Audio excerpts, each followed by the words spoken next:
you respond to someone when they're mad at you?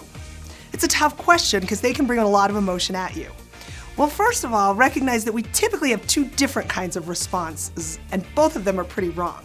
One, we tend to defend ourselves, right? We tend to defend ourselves. That's not my fault. You shouldn't be mad at me. The other is we try and soothe, right? I'm so sorry you feel this way. Like, what did I do wrong? What can I do differently?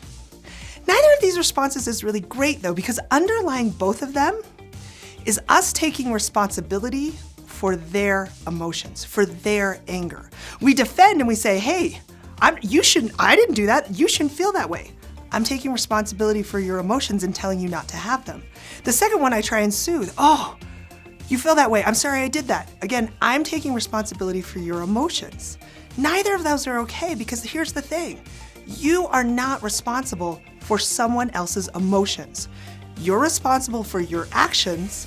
You might even be responsible for the impact of your actions, but they are responsible for their emotional reaction.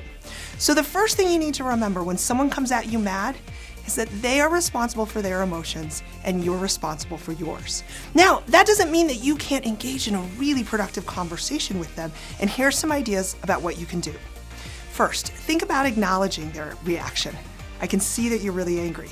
I can see that what I have done has contributed to that anger for you, right? I can acknowledge your reaction without necessarily taking responsibility for it. Second, thank them for sharing it.